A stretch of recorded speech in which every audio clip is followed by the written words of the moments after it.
இருக்காத. அந்த ஆவிக்குரிய நிலையில குழந்தையிலிருந்து என்ன பண்ணணும்?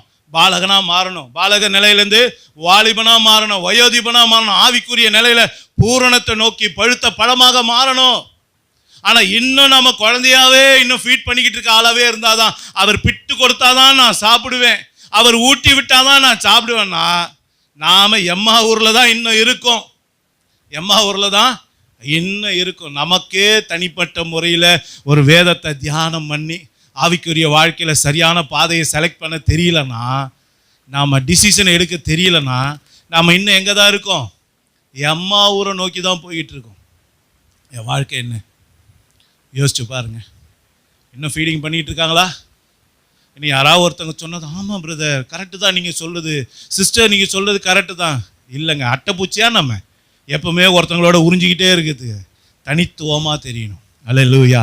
தனியாக நிற்க பழகணும். யோசேப்பை போல் உங்களுக்கு என்னையும் எகிப்துக்கு ஓட்டிகிட்டு போனால் தான் நம்ம விசுவாசம் தெரியும்னா என்னங்க அர்த்தம்?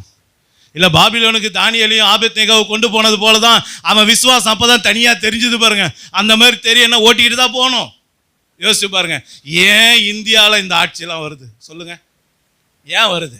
நாம் இன்னும் குழந்தைகளாகவே இருக்கோம். அதனால தான் கொஞ்சம் ஆண்டவர் என்ன பண்ணுறாரு, நம்மளை அடுத்த ஸ்டேஜுக்கு வலுக்கட்டாயமாக தள்ளுறாரு. அல்லேலூயா.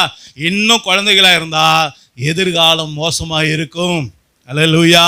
ஆவிக்குரிய வாழ்க்கையில் உங்களால் நிலைச்சு நிற்க முடியாது. திடீர்னு கத்தி எடுத்துட்டு வந்து கழுத்தில் வச்சு கேட்பாங்க, இயேசு கிறிஸ்துவ மறுதலின்னு வாங்க. என்ன சொல்லுவோம் சொல்லுங்க? இன்னைக்கு நைஜீரியாவில் நடந்துகிட்டு இருக்குங்க. கிட்டத்தட்ட 2 லட்சம் 3 லட்சம் பேருக்கு மேலே இறந்துருக்காங்க ரத்த சாட்சியா. இந்த ஒரு 10-15 நாளாக நீங்கள் யூடியூப்பில் கேட்டு பாருங்க. நியூஸில் இயேசு கிறிஸ்துவ மறுதலிக்க சொல்லி அவளை சுட்டு கொண்டு இருக்காங்க. யோசிச்சு பாருங்க. இதை நாளைக்கு நமக்கு நடக்காது என்ன நிச்சயம்? போன வாரம் நியூஸ் எத்தனை பேர் பார்த்தீங்க? ஒரு பாஸ்டரை என்ன கொடுத்தாங்க?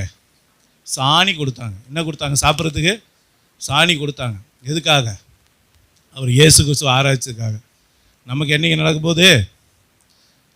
நம்ம குழந்தையா இருக்கோமா, பாலகராக இருக்குமா, இல்லை வாலிபராக இருக்கிறோமா, வயோதிபராக இருக்கிறோமா? யோசிச்சு பாருங்க. என் ஆவிக்குரிய வாழ்க்கையில் நான் எப்படி வளர்ந்து இருக்கிறேன்? ஆவிக்குரிய வாழ்க்கையில் வளர வேண்டிய விதத்தில் இன்னும் நம்ம வளரலை.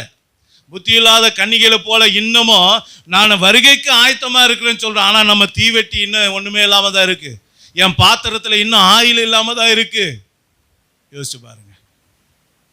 குழந்தையா இருந்தால் அப்படி தான் இருப்போம். அதனால தான் வசனம் சொல்லுது, காலத்தை பார்த்தா போதகராக இருக்க வேண்டிய நீங்கள்னு சொல்லப்பட்டிருக்கு. யோசிச்சு பாருங்க. அப்போ இன்னைக்கு மந்த இருதயம் நம்மகிட்ட இருந்தால் நாம் எப்போவுமே அடுத்தவங்களுடைய உதவியை தான் நாம் நாடிக்கிட்டே இருப்போம். கடைசியாக ஒரு காரியத்தை பார்ப்போம்.